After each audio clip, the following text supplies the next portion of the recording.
Let me ask you, did you see the article that HBCU Game Day printed concerning possible new coaches coming into the SWAC? Did you see that article? I don't read anything that Colorado Game Day posts unless it's like on Twitter. I'll read like the title and then Wait a I'll minute, I'm read talking about this is I don't read Gaither. You don't read Gaither? I don't Oh, read anything Colorado Game Day. Well, let me say this. I thought it was a good article, and I'm of the belief right now, two things. Number one, we got to get some new coaches in that SWAC West. Okay, we need a new coach at Texas Southern, need a new coach at Southern University, possibly a new coach at Purdue. Yeah, we need new coaches at those schools. But what excites me is I would like to see Chennisberry go to Southern. I would love for Henry. Listen, I would love for Henry Frazier to come into the SWAC. Now, I don't know if you're familiar. There's a guy at Virginia Union. He has a doctorate. I think his name is Alvin Parker. Man, I'd like to see that guy come into the SWAC.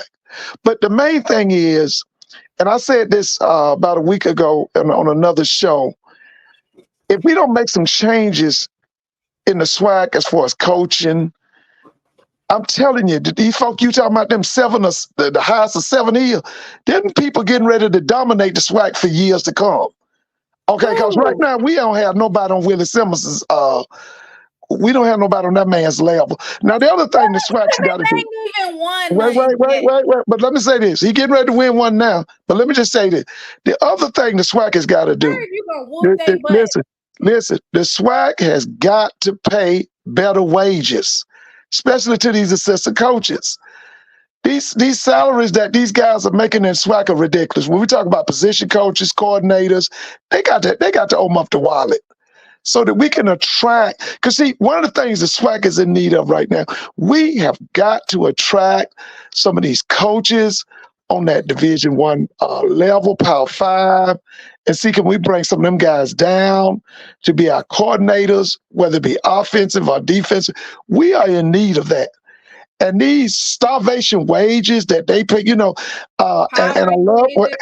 I love Dr. McClellan. Don't get me wrong, I love Dr. McClellan. And he always brags about all this money they paying out. But my thing is, y'all got to pay better salaries for coaches. You got to pay better salaries for basketball coaches. No, I'm not blaming him. I'm just saying we got to pay better salaries in the SWAC. This starvation wages stuff ain't gonna work. Well, Southern, and if we don't see, here's the thing. We are in need right now throughout the SWAC, even Jackson State. We're in need of top level defensive coordinators, not just Jackson, Grambling, and there's some other schools that are in need of top level coaching. We need but you can't attract them because you're not paying nothing. Well, I will say this, at the FCS level, $300,000 a year that's kind of like the going rate. And we're just talking about even at the white schools. Yeah, but I'm saying when you're talking about you're paying position coaches $50,000, that's starvation wages. That's the way you should be paying you're talking about you're paying a coordinator, an offensive defense coordinator, you paying him $70,000 and $80,000? That's too low. Listen, $50,000 is what you pay graduate assistants. So they should be making we gotta open up the checkbook.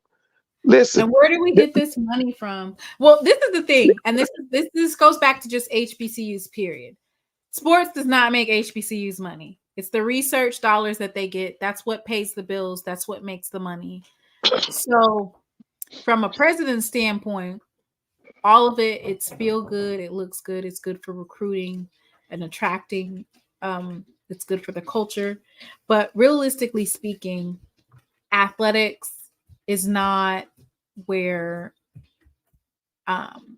HBCUs are able, not even just HBCUs, all schools, even Power 5. If we went and looked at their balance sheet, those folks have $500 million in rights, and they're still in debt. Yeah, but let me, Mr. Bona, always remember this. Like the old people used to tell us when I was growing up, you get what you pay for. The coaching this year has fallen from last year. And one of the reasons it has fallen is because we won't put out a competitive salary for the coaches that we need. You can't get around that. You got to pay people. Okay, this is a capitalistic society. It's about profit. Well, Okay. we get ready to go to war and all type of stuff, and I doubt that there's going to be any types of opening ups of wallets unless we Well, get. let me tell you. Well, we'll continue to see this poor football. If y'all are right with poor football that we're seeing, And I'm trying to figure out which coaches changed that much. Like, I know Jackson State's coaching changed, but as far as the difference, because you're saying this year from last year, like what changed? well, I'm gonna go back to what I said earlier. We are in need of new blood is in the SWAC, especially in the SWAC West. Okay, I know it might not happen. We need Chittisberry at Southern. I'm sure that Chinnisberry and probably 90% of his assistants, whatever wages that Southern is paying is probably a bump up for compared to, I'm not going to say a bump up because I don't really know Benedict's numbers like that. But what I don't know the numbers either. It would probably be, being that it's a D2 school, it's comparable. Definitely comparable to Southern. Well, I don't know how he would feel though, because you're going from Benedict where you have really nice facilities, everything you need, everything. Benedict look nice, to then going to maybe possibly a school that doesn't have everything.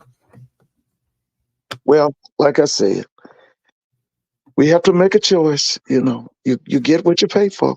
If you want to see top-notch football, you got to pay for it. And like I said, from what I've seen, we need some changes in that SWAC West. Okay. I looked at Prairie View, and it's obvious they got a running back coach posing as an offensive coordinator. Okay. Or maybe they just don't have no good quarterback to. No, they got. I like the Conley kid. Okay. I like the Conley kid, but I wish that they would go out and get a quarterback coach. If it could be dual quarterback coach, offense coordinator, or just get a quarterback coach and an offense coordinator. Same thing with Alcorn. I've said it over and over for now going on 3 to 4 years. Alcorn has not had an offense coordinator since Ryan Stachek left. They haven't had an offensive line coach since Stachek left. So that's what they're in need of. Okay. So I'm saying, if you're going to attract people that could make you a champion, you got to open up the wallet. You got to pay a competitive salary. Okay. And that's the problem we're having in the SWAC. We want good football, but we want to pay the coaches starvation wages. That's not going to work. Let me say it again. Let me reiterate it. You get what you pay for. And so if we want top-notch football, and that's what we want in the SWAC, we got to open up the wallet. We got to pay people.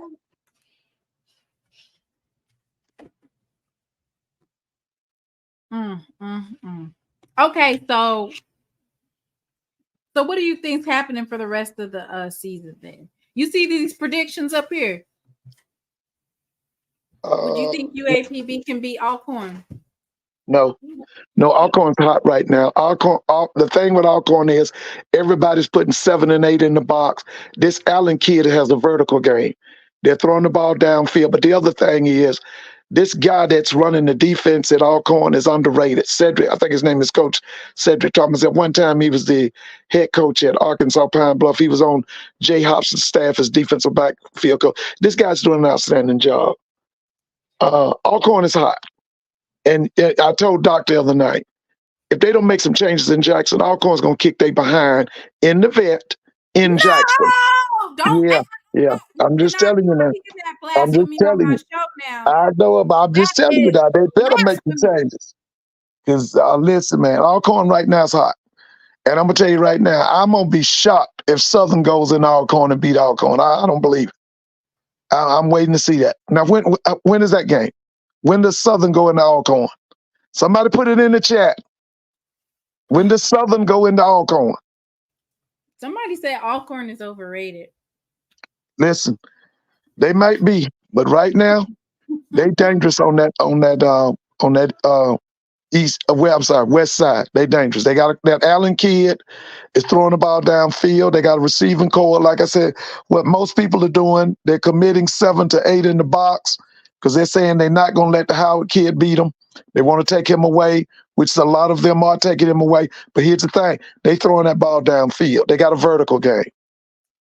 And then their defense is better than expected. The Thomas guy, I'm telling you, this Cedric Thomas is doing an outstanding job as defensive coordinator. By the way, did they put in there when does Southern go to Alcorn? Let me see if they said it in the chat. Let me pull it up. Southern, I'm not putting my trust in nothing that they do right now. No, me either. They could have beat FAMU. That, first of all, that game right there, if there was a time where FAMU was going to lose, they didn't have their band, they didn't have their full fans. That was it right there. That was the time. Yeah, but Mr. Boney, you got to remember, see, Southern has no leadership from the head coaching position. And that's what FAMU does have. And so that's the intangible that a lot of people refuse to discuss. And I keep saying this. Southern has to be a perennial power in the SWAC for us to be where we want to be. Okay? And so this is why I'm saying, I keep saying this over and over. This experiment with Dooley, it's over. It didn't work. He just now it's over. Year. It's over. Hey. Not only is it over, the guy that needs to come down there is Chennis Berry, so that we can have a championship perennial power on the bluff in Baton Rouge. Okay? So the other thing I want to say to them Southern people that's listening to this, Dooley didn't ruin your program. Roman Banks ruined your program. And so he needs to be called on the carpet. Dooley, when Dooley got there, that program was in the dumps because of the moves of Roman Banks. And so what you need to do is you need to conduct an investigation into him as athletic director, because he's the one that destroyed your football program. It was destroyed before Dooley got there. Southern was able to roll themselves in that SWAC championship. There's so much game left in the SWAC West. It's everybody's around the same amount. Like, it's kind of hard to say with certainty. Let me pull it up. Like, look at this.